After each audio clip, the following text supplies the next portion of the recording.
Shalom, você está no canal Sou Peregrino na Terra e aqui você estuda as escrituras no contexto original. Já quero te pedir que se inscreva no canal e aperte o sininho para receber notificações de novos vídeos. Também peço a você que compartilhe esse vídeo para mais pessoas terem acesso a esse estudo. Então, vamos! Por quê? Porque nós temos que ter humildade de saber liberar perdão, saber perdoar. E também de pedir perdão. Por quê? Porque as crianças são assim. Porque as crianças são assim. Tá vendo como é que tá dentro do mesmo contexto? A gente achava que era coisa diferente, que era assunto diferente. A nossa Bíblia é separada com epígrafes. O maior no reino do céu. Perdoar 70 vezes. A gente achava que era assunto diferente. Mas é a mesma coisa. Está dentro do mesmo assunto. E ele está falando. Se seu irmão cometer um pecado contra você, vá e lhe mostre o erro em particular. Só vocês dois. Se ele ouvir, você terá ganho seu irmão. Olha isso. Você vai e conversa com a pessoa. Olha, você errou nisso, nisso e nisso. Mas tudo bem, a gente pode consertar. Isso pode mudar. Agora, preste atenção nisso. Mas, se ele não ouvir, leve mais um ou dois outras pessoas com você. De modo que, e aí agora Yeshua vai fazer um midrash. De modo que qualquer acusação seja confirmada pelo depoimento de 2 ou 3 testemunhas. De onde Yeshua tirou isso? Ele falou isso aleatoriamente? Já falei que ele não fala nada aleatoriamente. Isso é da Torá. A referência está aí no rodapé da Bíblia de vocês. Devarim 19:15. Deuteronômio 19:15. Está falando sobre julgamento. Está falando sobre testemunha. Se você vai resolver uma coisa com o seu irmão, se vocês dois não conseguirem resolver, leva a outras pessoas, para que possa haver testemunha. Então veja. E ele vai falar. Isso vem da Torá, certo? E aí ele continua dizendo. Se ele se recusar a ouvi-los, você e as testemunhas, né? Conte a congregação. Conte a congregação. Ou seja, leve o caso até a comunidade. Na tradução vai dizer igreja, né? Mas leve o caso até a comunidade. Por que até a comunidade? Porque há pessoas aptas a julgar na comunidade. E haverá mais testemunhas. Se você seguir o texto de Deuteronômio 19:15, os versículos posteriores ali até o final, você vai ver que é isso que ele vai ensinar lá. Só que tem um problema. Se a pessoa se recusar, já tentou sozinho, não quis. Levou 2 testemunhas, não quis. Levou para a congregação, não quis ouvir a congregação. Não quis ouvir a congregação. Se ele se recusar a ouvir até mesmo a congregação, agora vem um ponto forte. Trate-o como você faria com um pagão ou coletor de impostos. Como que é isso? Como que é isso? Yeshua não é bonzinho? Não é sempre perdoador? Como é que o povo dele tratava os pagãos? Eles lá, eu aqui. Eu não lidou com pagão. Não lidou com gentio. Não posso nem entrar para comer com gentio. Não era assim que o povo tratava? Com coletor de impostos era a mesma coisa. Se um homem decidisse ser coletor de impostos para os romanos, né, o povo dele, a família dele, rejeitava ele, deixava de ser filho.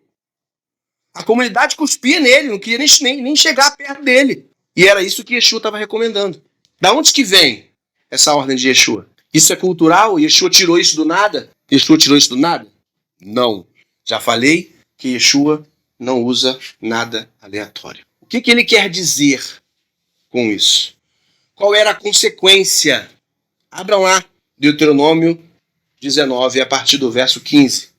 Devarim 19, a partir do verso 15, diz assim: uma testemunha apenas não será o suficiente para incriminar uma pessoa por qualquer transgressão ou pecado de qualquer tipo. A questão será resolvida se houver apenas 2 ou 3 testemunhas que se pronunciem contra o acusado. Pronto, são as palavras que Yeshua. Agora vamos ver o Yeshua falou, vamos ver o restante do contexto. Se uma testemunha se apresentar e der falso testemunho contra alguém, então as pessoas envolvidas na controvérsia deverão apresentar-se diante de Adonai, dos sacerdotes e dos juízes que servirem naquele tempo. Isso aqui é outra situação. Agora continua. Os juízes investigarão com cuidado, ambas as situações. Se descobrirem que a testemunha mente e dá falso testemunho contra seu irmão, que façam com ele o que ela intencionava fazer com seu irmão. Desse modo, darão fim a esse tipo de impiedade entre vocês. Aqueles que permanecerem ouvirão a respeito, terão medo e não cometerão mais essa maldade entre vocês. Não tenham piedade, vida por vida, olho por olho, dente por dente, mão por mão, pé por pé. O que está falando aqui? De restituição. Se a pessoa queria condenar o outro à expulsão, a ser condenado a ser expulso do povo, que faça a mesma coisa. Este é o entendimento do contexto do que Yeshua está falando aqui. É restituir de acordo com o agravo feito. A gente já aprendeu que olho por olho não é arrancar o olho. É haver restituição. Então qual é a restituição aqui para o indivíduo? Qual é a pena para o indivíduo que não quer se consertar? Deixar de fazer parte do povo. Porque não era isso que faziam com os pagãos? Rejeitavam? Não era isso que faziam com os cobradores de impostos? Rejeitavam? A pessoa deixava de fazer parte do povo. E Yeshua está recomendando exatamente isso. Quem não quer se consertar, deixa de fazer parte do povo. É isso que ele está falando. E aí vem o verso 21. Então Kefa aproximou-se e lhe disse: Rabi, mestre, quantas vezes poderá meu irmão pecar contra mim e eu terei de perdoá-lo? Olha como é que a pergunta está dentro da explicação de Yeshua. Umas 7 vezes, Pedro foi... Tem gente que não quer perdoar nenhuma, né? Pedro ainda perguntou se podia perdoar 7 vezes. E aí, Yeshua fala, não até umas 7 vezes. Yeshua respondeu, mas 70 vezes 7. 70 vezes 7. Verso 18. Sim, eu lhes digo, tudo que vocês proibirem na terra, e justamente uma coisa importante, né? Tudo que vocês proibirem na terra será proibido no céu. Yeshua está falando sobre afastar a pessoa do convívio, né?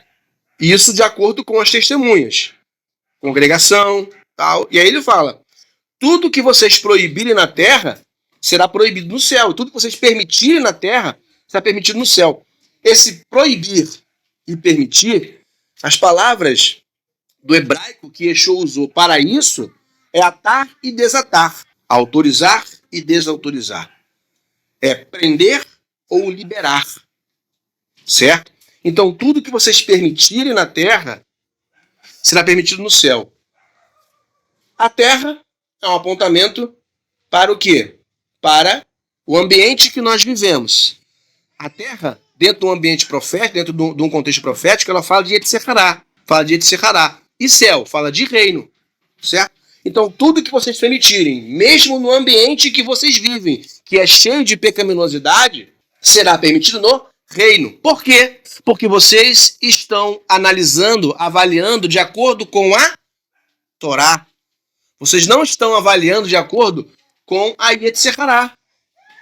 A base é a Torá. Vocês estão julgando de acordo com a reta justiça. Por isso que ele fala, o que autorizar na terra será autorizado no céu, no reino. E aí ele fala, verso 19, repito, digo-lhes que se 2 de vocês estiverem de acordo na terra sobre qualquer coisa que lhe pedirem, isso lhe será feito por meu Pai no céu, no reino.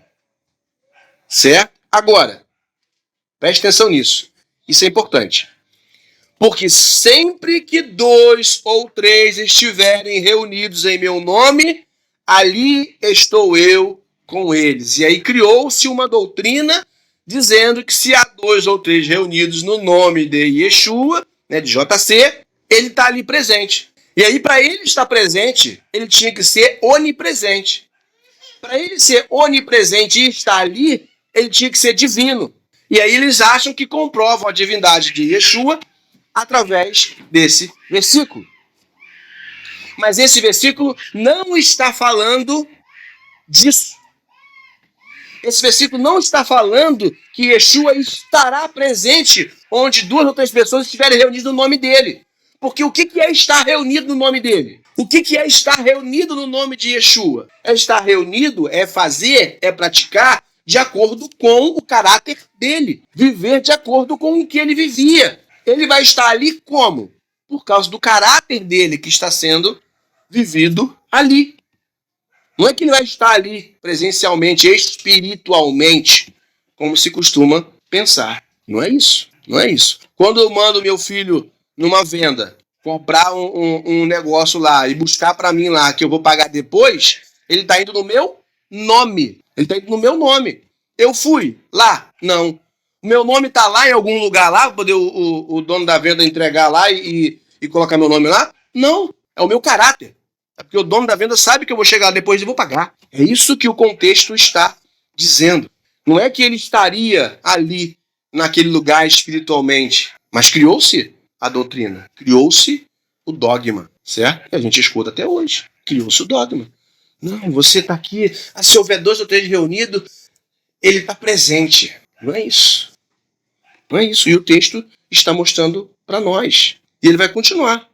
Né? Então, o que aproximou-se perguntou, Rabi, até quantas vezes, né, poderia perdoar meu irmão? Até 7 vezes?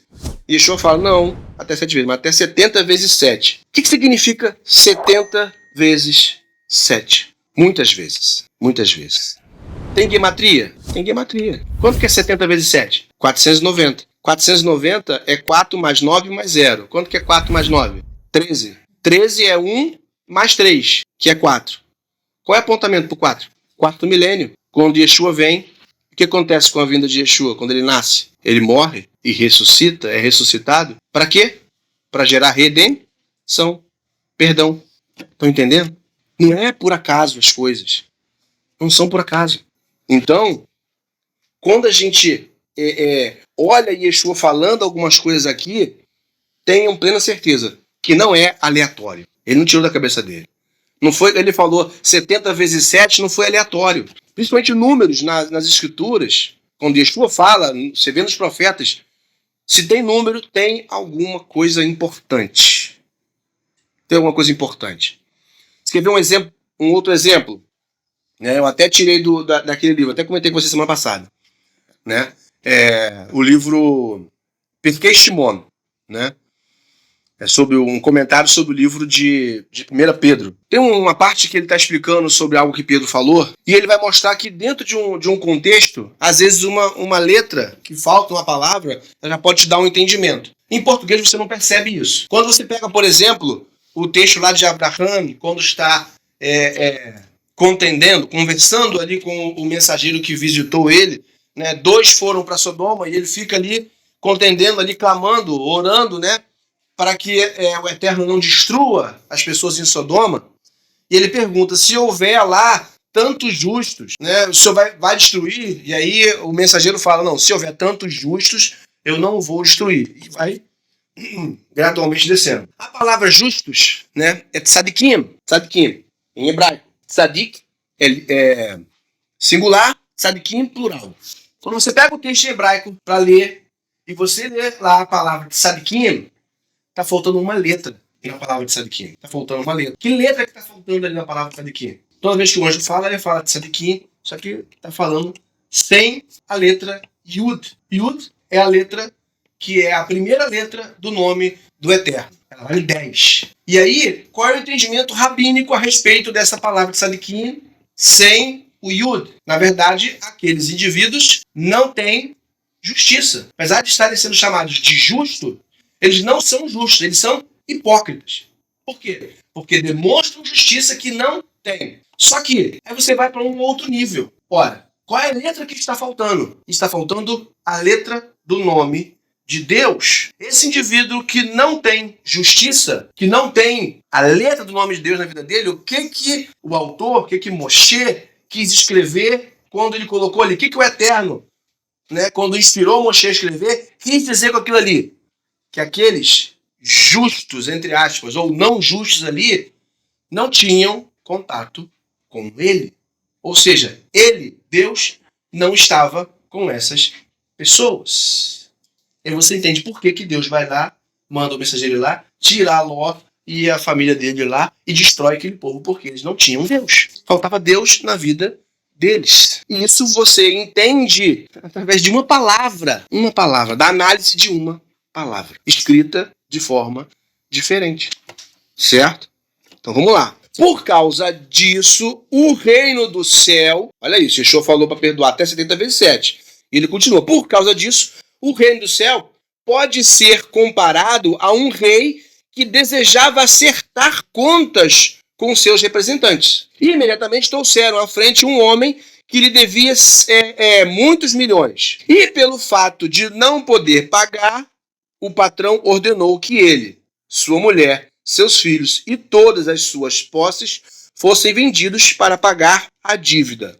Entretanto, o servo se prostrou diante dele. Isso é uma parábola. Yeshua está contando a parábola. Seja paciente comigo. Olha a questão da humildade, gente. Olha a questão da humildade. Voltando lá no quem é grande, quem é maior no reino dos céus. Ele devia muito, o patrão mandou cobrar, deu um julgamento, né? Efetuou um veredito e ele pediu clemência. Seja paciente comigo, ele implorou. Eu lhe pagarei tudo. Por causa da compaixão por ele, o Senhor o deixou ir e lhe perdoou a dívida. O Senhor aqui é o patrão, ou o credor. Verso 28. Mas, olha isso. Assim que o servo saiu, encontrou um de seus companheiros que lhe devia uma quantia irrisória. Ele devia milhões. Encontra o que devia para ele pouquíssimo. O que ele fez? Agarrou pelo pescoço e começou a sufocar, gritando com ele: devolva-me o que me deve. Seu companheiro caiu de joelhos e implorou: tenha paciência comigo e eu lhe pagarei. Mas ele se recusou e, em vez disso, saiu e mandou lançá-lo na prisão até que pagasse a dívida. Verso 31.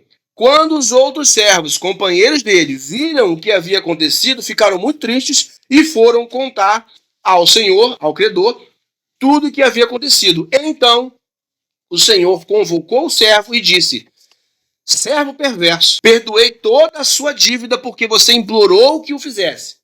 Você não deveria ter misericórdia do seu companheiro como eu tive misericórdia de você? E irado, seu senhor o entregou aos carcereiros para ser punido até devolver tudo o que devia. Dessa forma, a Yeshua entra de novo. Dessa forma, meu Pai Celestial tratará vocês, a menos que perdoem de coração a seu irmão. Aí ele volta para a questão da humildade de novo. Tem que ser humilde como uma criança. Tem que ser agir como uma criança. Com clemência, com amor, sendo perdoador. É isso que Yeshua está falando nesse contexto aqui. Vê como é que não é como a gente via antes. Vê como é que é outro texto. Não é a mesma coisa. Perdoar ofensa. Agir com humildade. Mesmo que você... e aqui, ele não está falando para você não correr atrás de algo que é verdadeiramente seu. Ele está falando de ofensas. Ele não está falando que você não pode defender a sua vida. Não está falando isso. Está falando de ofensas. Perdoar ofensas. Se alguém vai te agredir ou vai tentar tirar a sua vida, você vai se defender. É outra coisa. Isso é outro princípio. Está falando de ofensas.